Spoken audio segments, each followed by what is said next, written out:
Hi, I'm Cynthia Allen here with Bob Ray Sanders. Thanks for joining us for Taking Sides. Bob Ray, it's a pretty big day. I guess depends on what side of the political spectrum you're on, but it's the day after Election Day. We had some significant news that happened nationally as well as in the state last night. I'm wondering if you think there were any surprises with the turnout of the elections. I don't know if there were any great surprises. I think that we saw that the Democratic base was not turned on by its leadership, by the National Party or the state party, by the candidates who were at the top of the ticket, and they didn't turn out as well. But I don't think there were any surprises. I mean, the dog caught the car. The big surprise is going to see what they will do with the car now that they caught the car.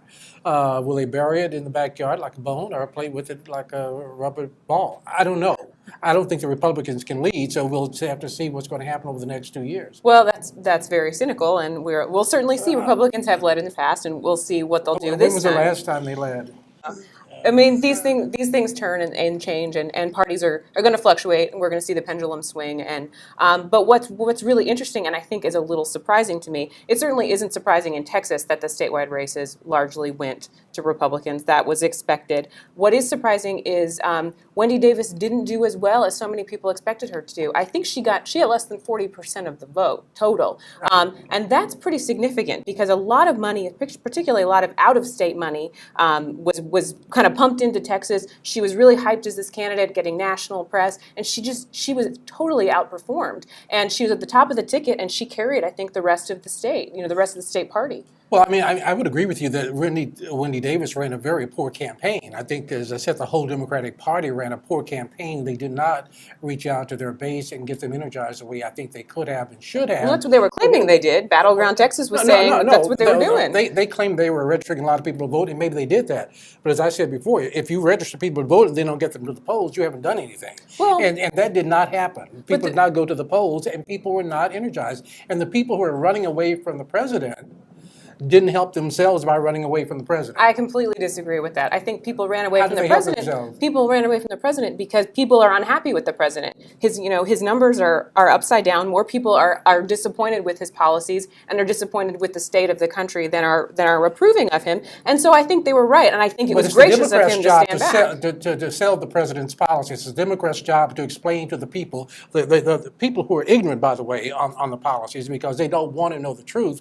It's the Democrats' job to explain that they are better off now, that this country is better off now, because Barack Obama is president of the United States. Someone has to tell you you're better off. You don't know that you're better off because your paycheck is lower, because you're no longer, when you're being lied to 24 hours a day by all of these people on radio and television telling you that you're worse off, even though you are doing better than you were 8 years ago, somebody has to tell you that you're doing better. At the beginning of President Obama's administration, we know that things were bad. We were at rock bottom. We were in the middle of the recession. So of course we're better. We're better off, objectively. But most people don't feel better off. We have lower wages. We have a higher real unemployment rate. The rate of teenage unemployment is much lower. There are lots of issues. This country was on the brink of economic depression. It was a recession. It was a true recession. We are out of that now. And Barack Obama brought us out of that. That doesn't mean success and prosperity. That's not what that means. It means more success and prosperity than we had 8 years ago. Let's talk about moving forward, though, because we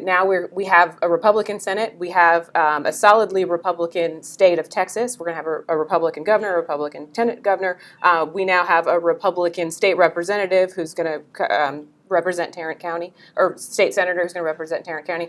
What do you think the agenda is going to look like for the state? A do-nothing agenda, basically, is back to the routine of doing everything that is for those who are rich and well-off and doing nothing for the masses who are out there suffering every day.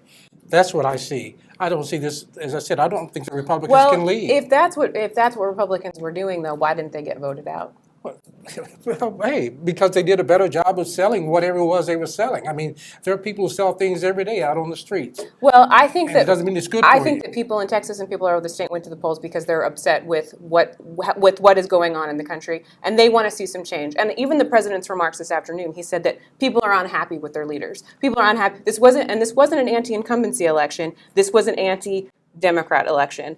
nationwide. And so what we're going to see is some change. And I think When the the president said president's people were unhappy with their leaders, he was talking about all of the leaders, including the Republican leadership of the House, which there isn't much of. But you just said that the Republican leaders of the House haven't, I said they can't lead, right. Right. Well, and neither can the I mean, Democrats, and apparently the president can't either. So, but we'll see what happens in the next couple of years.